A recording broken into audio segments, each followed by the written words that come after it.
ধরুন ঢাকার ফার্মগেটে একটি পারমাণবিক বোমা পড়ল।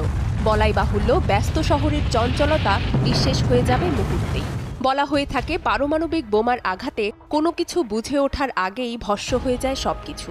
ধরা যাক আপনি বিস্ফোরণ স্থল থেকে বেশ দূরে আছেন, কিন্তু তাতেও কি পারমাণবিক বোমার প্রভাব থেকে রক্ষা পাবেন? প্রশ্ন হচ্ছে, বিস্ফোরণের ঠিক কতটা দূরত্বে থাকলে আপনি নিরাপদ? 1945 সালের হিরোশিমা নাগাসাকির ঘটনা আমরা সবাই জানি। ফ্যাটম্যান আর লিটল বয়ের আঘাতে জাপানের এই দুটি শহরে প্রাণ হারায় 2 লাখেরও বেশি নিরীহ মানুষ। যুগ বদলেছে, প্রযুক্তির উন্নয়ন এখন দ্রুত গতিতে বাড়ছে। সেই সাথে বাড়ছে পারমাণবিক অস্ত্র ব্যবহারের ঝুঁকি। বিশ্বে এখন মজুদ পারমাণবিক অস্ত্রের সংখ্যা 13,000-এরও বেশি। আধুনিক পারমাণবিক বোমাগুলো ফ্যাটম্যান বা লিটল বয়ের থেকেও 60 গুণ বেশি শক্তিশালী। ধরা যাক উত্তেজনাকর কোনো পরিস্থিতিতে কোথাও 1 মেগাটনের পারমাণবিক বোমা বিস্ফোরিত হলো। তৎক্ষণাৎ 1 সেকেন্ডের আগেই তৈরি হবে বিশাল আগুনের বলয়, যার ব্যাসার্ধ হবে প্রায় 2 থেকে 3 কিলোমিটার। এর তাপমাত্রা হবে সূর্যের চেয়েও বেশি। এই বলয়ের মধ্যে থাকা সবকিছু প্লাজমা অবস্থায় চলে যাবে। কয়েক ন্যানোসেকেন্ডের মধ্যেই সবকিছু ছাইয়ে পরিণত হবে। একটা উত্তপ্ত কড়াইয়ের মধ্যে 1 ফোঁটা পানি ফেললে যেমন সিজলের মতো শব্দ হয়, আর তার পরপরই পানি উবে যায়, ঠিক তেমন। অর্থাৎ ফার্মগেট থেকে তেজগাঁও, শাহবাগ, বাংলা মোটর, নিউ মার্কেট, খামারবাড়ি পর্যন্ত ভস্ম হয়ে যেতে সময় লাগবে 1 সেকেন্ডেরও কম। এ তো গেল প্রথম ধাপ। পরবর্তী ধাপে ছড়িয়ে পড়ে তেজস্ক্রিয়তার বিশাল ঢেউ, যার ব্যাসার্ধ থাকবে 13 থেকে 15 কিলোমিটার। এই স্থানে তাপমাত্রা এত বেশি থাকবে যে রাস্তায় চলতে থাকা মানুষ হঠাৎ দেখবে সে জ্বলছে। মোহাম্মদপুর, মিরপুর, খিলগাঁও, রামপুরা, মহাখালী, উত্তরা পর্যন্ত ছড়িয়ে পড়বে আগুন।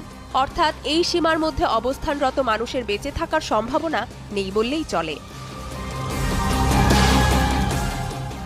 এরপর আসে তৃতীয় ধাপ। ভয়ঙ্কর ঝাঁকুনিতে কেঁপে উঠবে ঢাকা ও তার পার্শ্ববর্তী অঞ্চল। আগুনের বলয়টি এত বেশি চাপ তৈরি করবে যে শব্দের বেগের থেকেও দ্রুত গতির বাতাসে উড়ে যাবে শহর। 20 কিলোমিটার পর্যন্ত ধসে পড়বে সব ভবন। ধরুন বিস্ফোরণের জায়গা থেকে 20 কিলোমিটার দূরে কেউ জানালার পাশে দাঁড়িয়েছিল, হয়তো কিছু ঘটছে ভেবে ক্যামেরাটা বের করেছে মাত্র। ছবি তোলার বাটনে ক্লিক করার আগেই সব ধ্বংস হয়ে যাবে। দূরত্বের সাথে ঝাঁকুনি বা বিস্ফোরণের প্রভাব কমে আসলেও এই এলাকার মধ্যে থাকা তেল ও গ্যাসের পাম্পগুলো যেন আগুনে ঘি ঢালার মতো অবস্থা তৈরি করবে। এ সময় তৈরি হবে মাশরুমের মতো মেঘ। কার্বন কণায় ছেয়ে যাবে পুরো আকাশ। শুধু তাৎক্ষণিক মৃত্যু নয়, পারমাণবিক বোমা বিস্ফোরণ হতে পারে লক্ষ লক্ষ মানুষের মৃত্যুর কারণ। কেন? তেজস্ক্রিয়তা। বাতাসের গতি অনুযায়ী তেজস্ক্রিয় কণা ছড়াবে 50 থেকে 80 কিলোমিটার পর্যন্ত। নরসিংদী, গাজীপুর, মুন্সিগঞ্জ, মানিকগঞ্জ, এমনকি ভারতের সীমান্তের কাছাকাছি অঞ্চল পর্যন্ত ফলআউট ছড়াতে পারে। এই এলাকায় কেউ বেঁচে থাকলেও তেজস্ক্রিয়তার প্রভাবজনিত নানা সমস্যা থেকে রক্ষা পাওয়ার কোনো উপায় থাকবে না। ধরুন অলৌকিকভাবে এত কিছুর পরও বেঁচে আছেন আপনি। চোখ খুললেই মনে হবে নরকে পৌঁছে গেছেন। আপনার মতো আরও 2-1 জন যন্ত্রণায় কাতর মানুষকে হয়তো দেখতে পাবেন। তারা পানি, খাবার আর চিকিৎসা চাইছে, কিন্তু কিছুই পাওয়া যাবে না। কে বাঁচাতে আসবে তখন? আশেপাশের শহর বা পাশের দেশ থেকে সাহায্য আসবে কিভাবে? বিস্ফোরণে জাহাজ, বিমানবন্দর কিছুই তো অবশিষ্ট নেই, সব তো পুড়ে ছাই। মোবাইল নেটওয়ার্কও কাজ করবে না। আর কেউ যদি চেষ্টা করেও, তেজস্ক্রিয়তার কারণে শহরে ঢোকা কঠিন হয়ে দাঁড়াবে। সাথে প্রাকৃতিক বিপর্যয় তো আছেই। কার্বন কণার তৈরি মেঘের জন্য সূর্যের আলো পৃথিবীতে পৌঁছাতে পারবে না। নেমে আসবে নিউক্লিয়ার উইন্টার। তাপ বায়ুমণ্ডলের উপরের স্তর পর্যন্ত আটকে থেকে একসময় ওজোন স্তরে প্রভাব ফেলবে। বৃষ্টি নামবে, কিন্তু সে বৃষ্টি হবে অ্যাসিড বৃষ্টি। শুধু ঢাকা না, পার্শ্ববর্তী এলাকাগুলোও ক্ষতিগ্রস্ত হবে। শস্য উৎপাদন প্রায় বন্ধ হয়ে যাবে। নেমে আসবে দুর্ভিক্ষ। এ তো গেল 1 মেগাটন শক্তি সম্পন্ন পারমাণবিক বোমার কথা।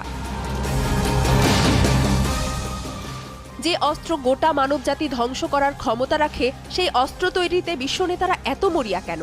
2017 সালে বিশ্বের 2/3 দেশ পারমাণবিক অস্ত্র নিষিদ্ধ করতে সম্মত হলেও পারমাণবিক শক্তিধর দেশগুলো বিরোধিতা করায় তা পুরোপুরি কার্যকর হয়নি। তারা এই মারণাস্ত্র ছাড়তে নারাজ। নিরাপত্তার দোহাই দিয়ে বিশ্বের ক্ষমতাধর দেশগুলোই পারমাণবিক বোমা তৈরি করে যাচ্ছে একের পর এক। বিশ্ব পরিস্থিতি এখন যেদিকে এগোচ্ছে, তাতে পারমাণবিক যুদ্ধের আশঙ্কা অমূলক নয়। যে কোনো ভুল সিদ্ধান্তে, ক্ষমতার দ্বন্দ্বে মানুষ ভয়ানক আত্মঘাতী এই বোমা ব্যবহার করে ফেলতে পারে। নুসরাত আহমেদুর নিশা, যমুনা নিউজ।